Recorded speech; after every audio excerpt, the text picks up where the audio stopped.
7.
Okay.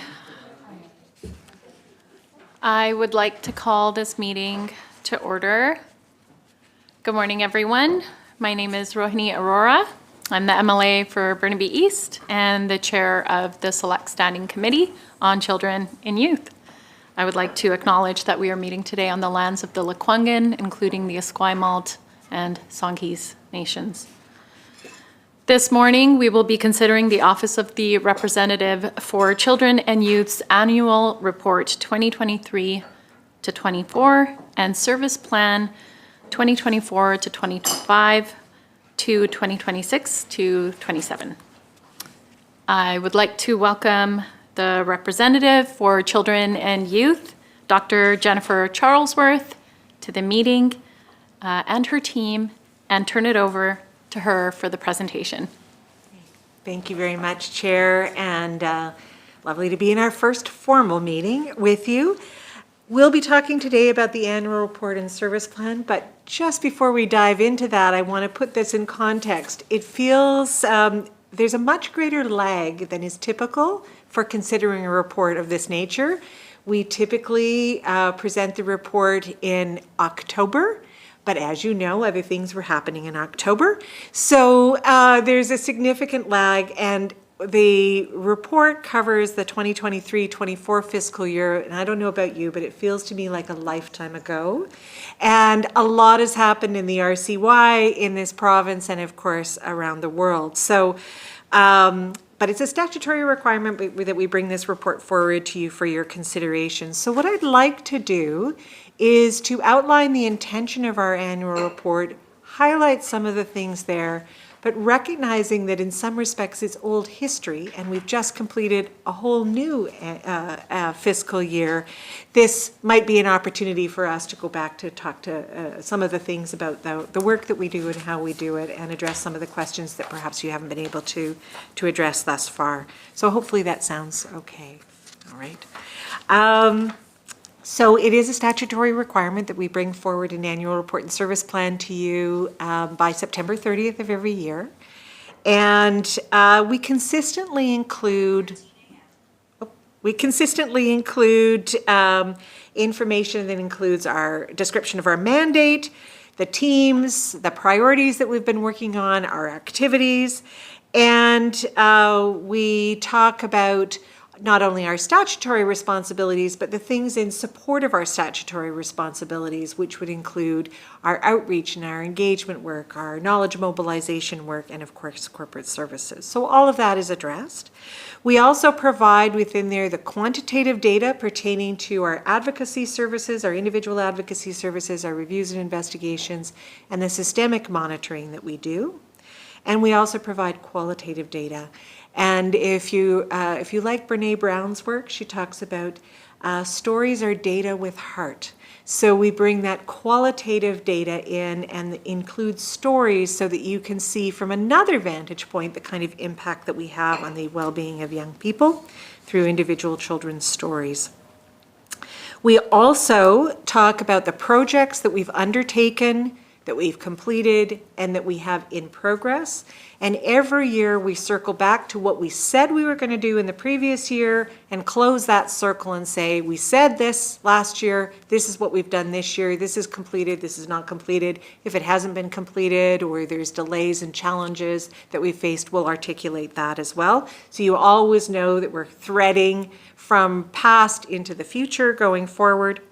The other thing that's important, and then I'll come back to, is we always talk about our key performance indicators. So what are the ways in which we measure our success? We have the criteria of relevance, responsiveness, accountability, and excellence. But typically in the past, we've been using proxies such as how quickly do we respond to a caller? Adult caller versus a youth caller. How many reviews do we do? How many reports do we produce? How many young people have been involved in our work? How broad has our engagement been? And so last year, and with the previous committee, we engaged in a process to take a look at those to refine key performance indicators away from simply doing outcomes, like 90% of the time. We respond within 24 hours with a real human at the end of the line, that kind of thing, to measures of impact. So that's what you'll see in this annual report that you reviewed, is that we're starting to shift from inputs and outputs only, to inputs, outputs, and outcomes. But we always review our key performance indicators. Our structure in the past has always been to include a service plan as well, where we say where we're going and what we're working on, what people can expect, and then we present our financial picture, our budget, and our expenditures. So those are what you can expect. No matter what, we will provide that information. Just before I go into some of the highlights, this year we would like to separate out the annual report from the service plan. And because the annual report is reflective, the service plan is prospective. So we felt it was helpful to separate out the two. And our intention is, looking to Sarah because her team will be is already working on this, is to have the annual report ready for you closer to the end of the fiscal year. So you're seeing things much more closely to the time in which we've delivered. The service plan then will be a more detailed document that says basically, this is what we're working on, and this is why we're working on them, and this is what you can expect in the next year in terms of our objectives and our goals, etc. So, so that's a bit of what you can expect with any one of our annual reports. We're always in that tension. We're trying to tell you all the great things, but not make it overwhelming. So we think we're going to continue to pare things down, but we're always open to any feedback that you've got. If there's things that are in the annual report that you would like more information on, or that you're surprised aren't in, or you think is extraneous, we're happy to hear your feedback, because ultimately the annual report is a way of being able to tell the story and be accountable to the committee and to the public. So moving forward in terms of the content of the annual report, we are often known by our reports, our public reports. So we do have a significant feature in there of the work that we've undertaken, and I will highlight a few of those areas. One of our strategic priorities has been to lift up the well-being of children and youth with support needs or special needs, kids with disabilities. And that has been a theme since the second report that I released in December of 2018. We've been steadfastly working on the area of kids with disabilities, and very inclusive of the families of kids with disabilities. So we did 2 reports that related to that population last fiscal year. One was called Still Left Out. So we did the first Left Out was during COVID, and it was the impact of the pandemic on children and youth with disabilities and their families. We wanted to go back to many of those families and find out how were things going, and whether there had been sort of a recalibration and a recovery. So that report addressed that. The other report we did was kind of an intersection between disability and mental health. It was called Towards Inclusion. And what we found when we took a look at work with, in collaboration with the Children's Health Policy Center, is that many young people with disabilities, particularly autism, FASD, other characteristics of neurodivergence, had more significant mental health concerns, clinical mental health concerns of depression, anxiety, and significant behavioral challenges. So what we wanted to take a look at is how capable is the system of responding to those situations that are co-occurring. So that's what Towards Inclusion addressed in collaboration with Children's Health Policy Center, that brought all sorts of great research and data. And then with our analysis and all of our data, we were able to document that this is a population that needs extra care and attention in order to support their substantive equality to be able to thrive. So that's what we did in disabilities. Then moving over to mental health, I've mentioned the Toward Inclusion. That was part of a series that we've done, trying to bring a focus to mental health for certain populations. The first one we did the year before was around children and youth who were in care, who, by virtue of what's happened to them, they have significant mental health concerns. But you know what? If you're a kid in care, you don't get any any special services, for example, on mental health. So you go to the same line as everybody else, even though there may be a number of things that have brought you into care because of the mental health concerns. So if that was addressed, then perhaps there wouldn't need to be the protective service intervention. So that was part of a series. We've got one more left in that series that will be a focus on Indigenous children and mental health concerns. The next big strategic priority, of course, for us always is how are kids in care doing, so child welfare.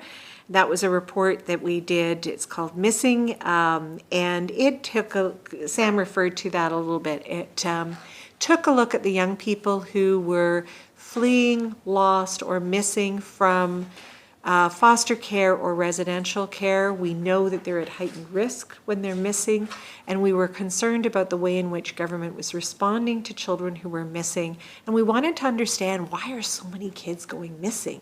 And we identified what's called push factors, the things about the care that they were receiving that push them out, things like, not getting sufficient food or not feeling valued or not having a key and being welcome, to the pull factors, the things that drew them away, which would be things like trying to find their family or be closer to their parents, or trying to find a sense of belonging with peers, and sometimes with not very healthy groups of peers, or finding substances.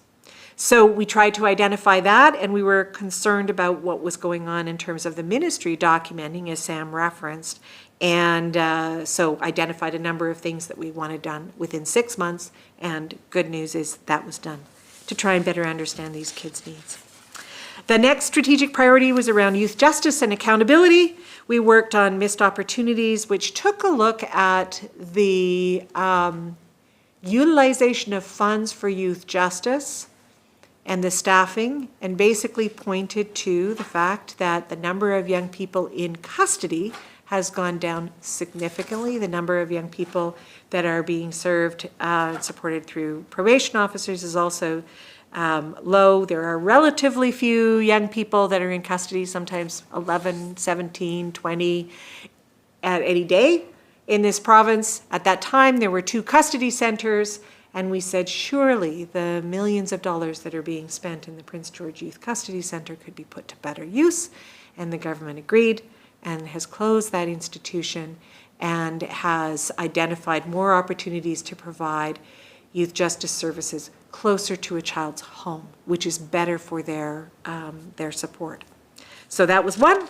And then child rights and belonging. We did a report on Right to Thrive, which was focused on two-spirit, trans, gender non-binary, and gender diverse young people, and their right to receive the care and support that they need.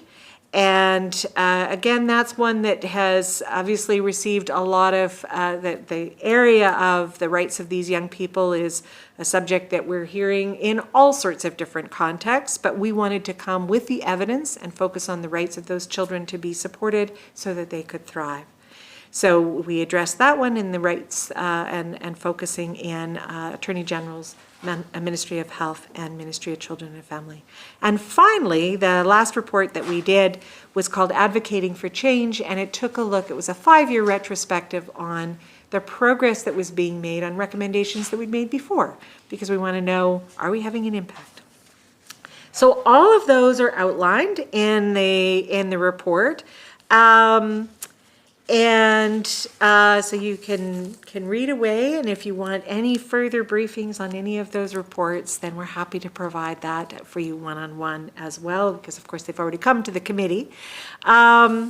The other thing I'll just maybe move into, and then we can open it up for questions too, is that there's data here, but as we've already said, that data is out of date, but it will give you a sense of the kinds of volume of advocacy and reviews and investigations that we did, but also the engagement. So in that year, we engaged with about 7,000 people. This next fiscal year, we can say confidently it's going to be significantly more, because of work that we did on a report called Don't Look Away. So there's numbers in there. We can unpack those if you wish, but just to say that those are out of date, and in all areas the demand on our services has increased. The other thing that we talk about in the annual report is where are we going?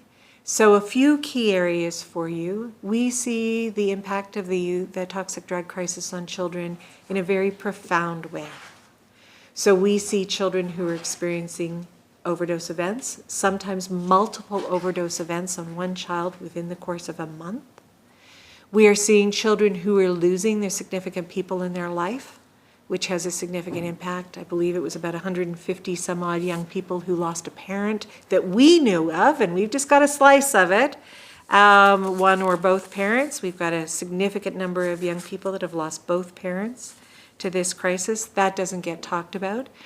And the other thing that doesn't get talked about much, we've got so much focus on deaths, but there's a relatively small number of children who are dying, but there is a significant impact on their well-being because of loss, because of what they're seeing in their communities and their peers. But overdose events that they're experiencing affects their brain and affects their sense of safety and trauma, and often there are situations in which they're also experiencing things like sexual exploitation, trafficking, physical violence, emotional violence, etc., in conjunction with their substance use. So we are working earnestly on that. Happy to speak with you a bit more about it because we have been working in this area for a while now, and we've just done some pretty cool gatherings, and we'll continue to be working towards a really strong framework and a number of actionable initiatives. So that's one area that we identified last year that we've continued to work on. We identified work that we were undertaking for what we called at the time Systems Failing Girls, but it's essentially a look at those young women who typically have mental health and substance use and disability and a number of things that are going on in their lives. They've often been in and out of care. They've been traumatized in multiple ways, and our system's really lousy at meeting those young people's needs. So we wanted to understand how could we support those girls better? What does the system need to understand? So that report will be coming up and will be coming to you before you break. So we talked about that last year. And we talked last year about a report, what we called a sacred story investigation that we had undertaken on the death of a little boy when he was living with his extended family caregivers, the torture and death. And we completed that work this fiscal year, but we talked about it in the annual report that you looked at. We called him Colby in the final report, and that resulted in Don't Look Away and companion reports, No Time to Wait on the Workforce Challenges. So all of that was articulated in the last annual report that you saw, and of course, much of this has come to fruition in this last year. So I'm going to just stop there because I know you've probably got lots of questions, and I want to make sure you've got lots of time to ask those, whether it has to do with the annual report or the things that we didn't get to when we were doing the basic orientation. I just want to say thank you so much for providing us with that overview. Is there anyone who has questions? Amelia, please go ahead. Hi, thank you so much for being here, and thank you for this report. I've read it several times with great interest. There's a lot of really valuable information in there. I'm really focused in particular on the recommendation progress part of the reporting on page 52 and 53. So we've got no progress, 35%, some progress, 39%, substantial progress, 11%, and complete, 15%. So out of 72 recommendations. So adding together some progress and no progress, that's 74% of the recommendations have either some or no progress. But what I'm wondering is if you already have in existence separate reports where I can see a more detailed breakdown, in particular triaged by level of urgency on the ones that are outstanding or only have some progress. Do reports already exist of that nature? Yes. Okay. Thank you for that question. So on our website, and I should say that we will have a new website launched soon. It was desperately in need of a refresh. So you will see something that will be much more accessible. But on our existing website, under recommendations, there are report-specific analyses of progress on recommendations year by year by year. So we typically monitor recommendations for 3 years unless I decide that I'm not confident in the progress and I can extend it. So there are some that I've extended up to 5 years, but basically we track for a 3-year period. So we can send you the link to that, but you can go in and say, I'm really curious as to what's happened with the excluded report on FASD from 2021, and you can see the progress that's been made on the individual recommendations and our analysis of where we think some progress has been made or not, and any information that we've got. So just a little bit more on that. We base that on every year we will reach out to the ministry that are responsible, the public body that's responsible for the recommendations, and say, please give us an update. They will often say, oh, we're well away, well on to this, but we don't just accept what the ministry says, we do our own analysis to determine. So they might say we've made significant progress, and we might say, not so much. It's like moderate progress, or, it's some progress.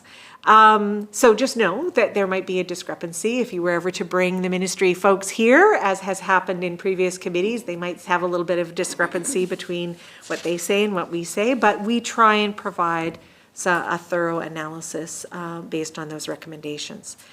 What we have tried to do, though, more recently is take a look at not just the evidence that the ministry provides, but also see if we can get a bit better evidence from the people who are receiving the services. Like, what would the kids say? What would the families say? It's a lot trickier to do that, so we're working on it, and we're learning from a couple of other jurisdictions that have done that. So, but what you'll see on the website right now is report by report, our analysis over time. You can see how things are going. The other thing I should say is that every one of our recommendations has a timeline attached to it. So, did you want to? Yeah, if I can just speak to you use the word urgency. I would say that every single one of our recommendations I would consider urgent. And we use a slightly different framing, increasingly, and you'll see it most evidently in Don't Look Away, that some recommendations are things that can be done in a fairly tight, clear timeline. Like, we would refer to them as more short-term recommendations that refer to things that are about service or immediate shifts that could be made. Or recommendations that refer to things that are a lot more complex, like a recommendation around rebuilding a system with a foundation of child well-being at the center. That's a complex thing to do, and it takes longer, and it's a whole of system shift. So no less urgent, but has a different rhythm in terms of timing to it. So just wanted to pick up on that sort of urgency. Most of what we talk about, I think, is urgent and needed. It's just there's a different rhythm to it.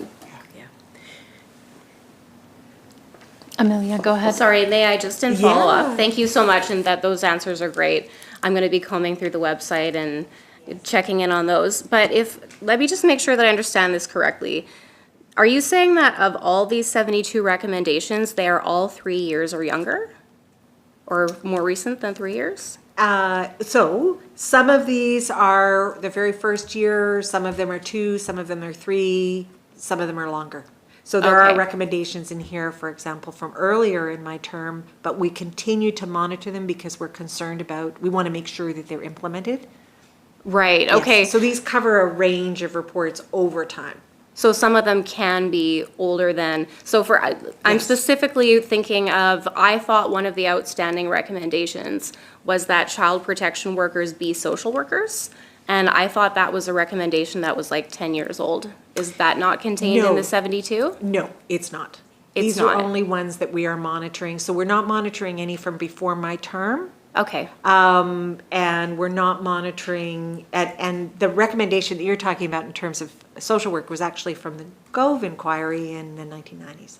So there hasn't been anything from the RCY in my term that's spoken to that until what you will see in this fiscal year. We did speak to that in the No Time to Wait Part 2 and recommended that there be a registration process for social workers. Okay. So these are ones that are active in my term where we feel like, so there are some recommendations that I've made in my term that we're not tracking anymore because they're all done.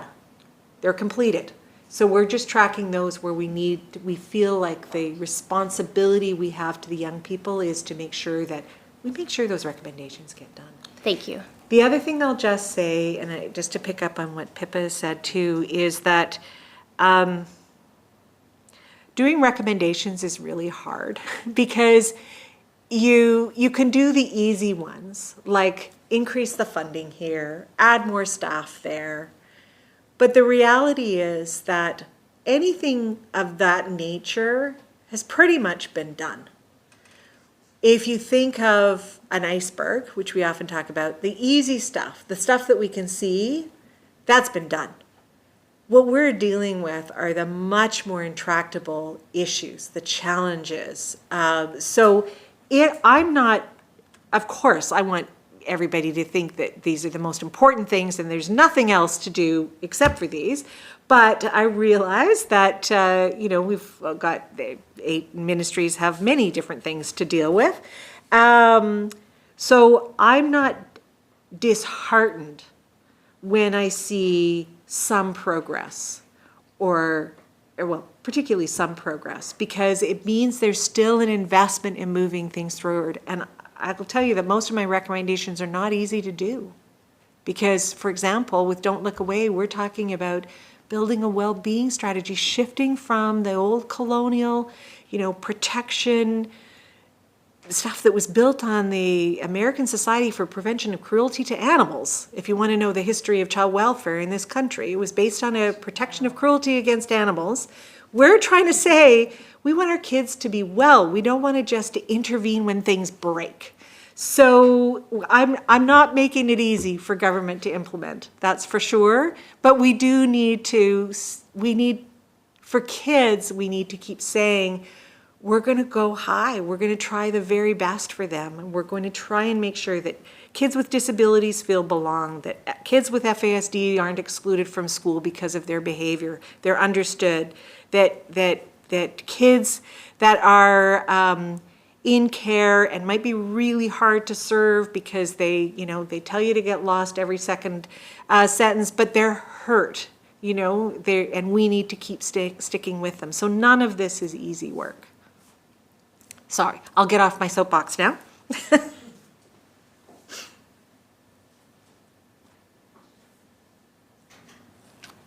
Are there any other questions, colleagues? Maybe just a quick comment. I was chair of the Native Police Liaison Committee for Vancouver Police Department, and my mom, Jean Carter, was a social worker at the Friendship Center, and the thing we found out was 99% of youth that came into conflict with the law were either in long-term care of the ministry, had been, or were currently in care of the ministry. So is that still somewhat the same? Absolutely, absolutely. I did some, before I had this role, when I was doing some consulting work, I was consulting with some of the custody centers, and we were taking a look. It was when they were starting to understand trauma-informed care and trauma-informed responses. 100% of those kids that were involved in the youth justice system had experienced trauma in their lives. And I don't know exactly what the numbers would be. We could definitely find out, but a very, very high proportion of kids have had child welfare involvement in their lives, which is another form of trauma, right? You can have trauma leading into protection. You can have trauma while you're in protective services care. So absolutely, we do see that. And that's one of the reasons that when we did Don't Look Away, which I feel like there's kind of a missing element here because we didn't have an opportunity to, we briefed the other committee on Don't Look Away, but maybe if I can for just a few moments because it's foundational. One of the things we talked about in Don't Look Away was the prevalence of violence and the fact that we often silence violence, and kids that are experiencing violence, whether they are quote unquote witnessing it, but not actually, they are still experiencing violence. That affects their brain, it affects their sense of safety in the world, it affects the way in which they interact. So violence is a significant factor in many of these young people's lives. And oftentimes you look at it and you think, well, how could that young person be so violent? Well, they've experienced violence there in many cases for their whole lives.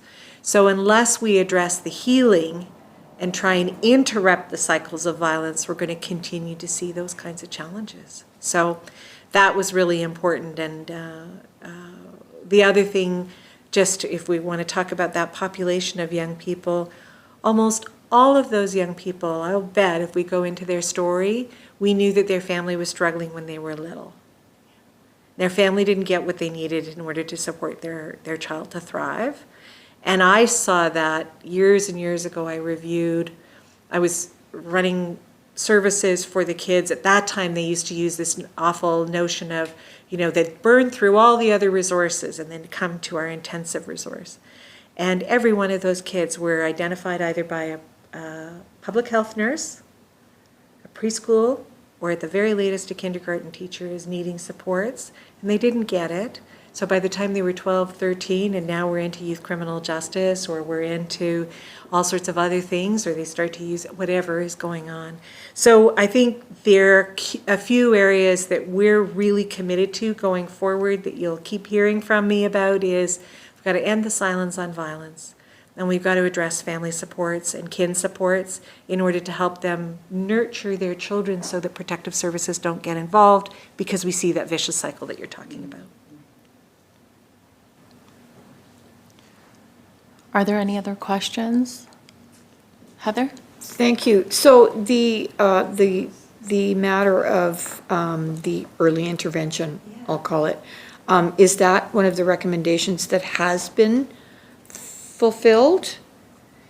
Good question. Well, early intervention is massive. Yes. So there isn't one specific thing that we could tick off, but the embracing of this notion of early help and early years and early intervention has been, well, all recommendations from Don't Look Away have been accepted by government.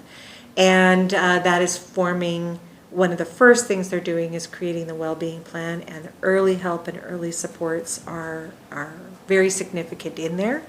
It hasn't been implemented. It's a big change to shift from a statutory protection services to start to do early help, but there's a very high level of commitment and willingness to do that. So it's in some progress right now.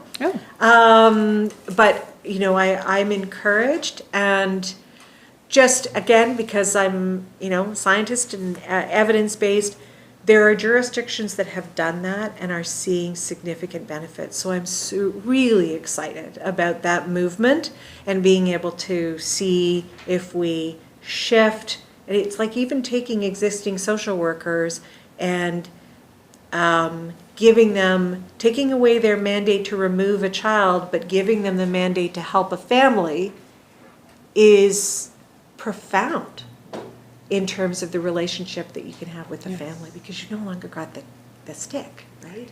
And so other jurisdictions have done that successfully, and there's a real willingness right now to learn from those jurisdictions. So it's squarely into some progress.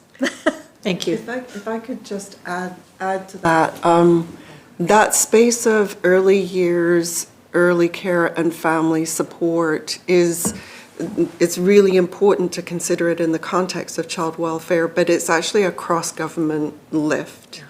In that the people who often see families earliest are either healthcare system or kids showing up at school who the system really don't even know about. They show up at school and here they are, and they really haven't been integrated into any kind of program and service. So Implementation, yes, from some perspectives, but for us, this is about actually leaning into a cross-ministerial, cross-sector conversation that is grounded in that sense of coming back to a lot of what we know already about the science of the early years, the profound importance of that good early start, children nested in their families. And as a province, we've got a really significant body of evidence and group of experts, both First Nations and also within our academic institutions that really support that work. And so it's important to think about it from a child welfare perspective and to integrate this sense that we need to be thinking about it much more broadly. And programs and services like home visiting for primary health care with littles, and doing a lot of really good promotional work that sort of gets us even further upstream, if you like. So, yeah. Please go ahead, Amelia, and then I have a question. Okay, thank you. One of the things I really appreciated about the report is the way you broke down the data based on indigeneity. And so I have a question. I hope this isn't a dumb question, but I'm looking at page 40, and I can hand that up if you don't have a copy of the report. But it gives a little table where it shows First Nation, Métis, Inuit, and Indigenous unspecified, and this critical injuries by indigeneity and care status.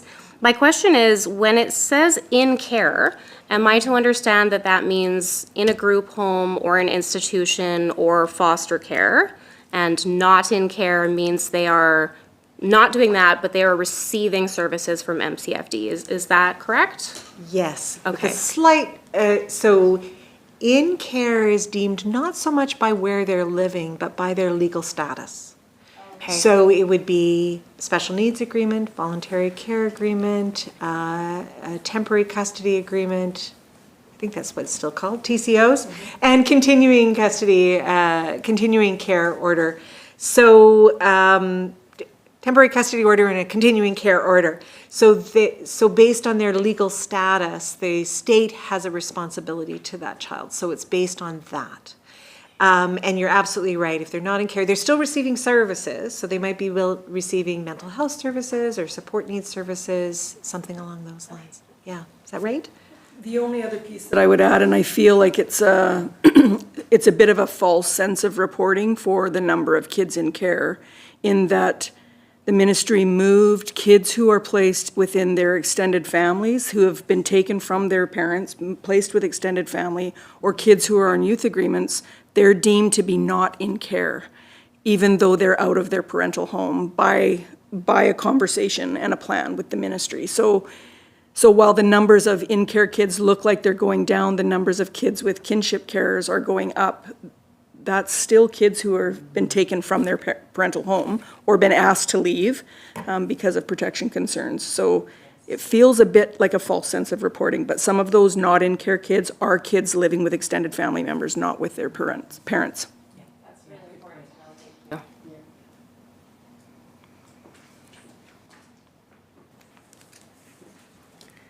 Thank you. I was listening earlier to when you were giving that brief overview of some of the reports that have come out, and I was interested, just because I can't quite remember in the recommendations if I saw this, but were there recommendations that were implemented in the supported child development and Aboriginal supported child development under childcare? In the reports that we've done this year? It was from the childcare report. And I can't remember, so I wanted to ask you. We haven't done a childcare report. Maybe it was a We've done section. disability. It was a section that related to childcare. Oh, was it maybe in Don't Look Away when we were talking about the supports there? Yeah, I Or wasn't. disability Yeah, I wasn't services? sure because there was so much information. I was trying I to know, jot it yeah. down. Sorry. Yeah. So there was I was just curious to know if there were recommendations made that were adopted or in some progress or within supported child development and just that space within childcare. Yeah, I I'm going to have to get back to you on that one. We certainly spoke in a recent report, Too Many Left Behind, pertaining to Aboriginal supported child development and supported child Oh, development. maybe that's where it was. Okay. Yes, it Yeah. might be that one, which we're bringing to you in our next meeting. Got it. Okay. Yeah. So you may be way ahead of us. I might have read,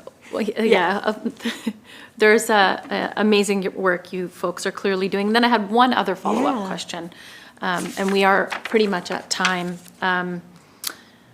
You were talking about, sort of decolonization or indigenization. And there's a piece, so there's kind of a two-part piece I have, which I'm really interested in. I know that there are some recommendations around Indigenous-led healing practices and things like that that are already, as you said, being embraced. I'm wondering about what are some of the other modalities outside of that? For example, something like somatic trauma therapy exercises and some of that work. Ancient or traditional Chinese medicine, as well as what you would see in yogic practices within the South Asian community. The reason I say that as well for you to consider in your response is because not all children within MCFD are Indigenous, although predominantly there are Black and racialized communities as well. And so I'm just interested in how that's looked at or considered. Yeah, such a wonderful question. And maybe I'll respond with a little bit of a two-parter. We focused internally in the RCY very much on our work with respect to cultural agility, cultural safety and humility, with a primary focus on Indigenous practices, First Nations and Métis practices, because that's where the majority of the young people, that's their heritage. So it's incumbent upon us, because of the ways in which the systems are often have been very harmful or disenfranchise them, we needed to do our work. Having said that, we also have a number of racialized staff, and they remind us too that we have a responsibility for all kids. So we began work on anti-racist practice and cultural safety in a larger way, in a broader sense. So we too are on that journey of trying to figure out how do we make sure that we are being accountable, and we're looking and understanding and mindful of it.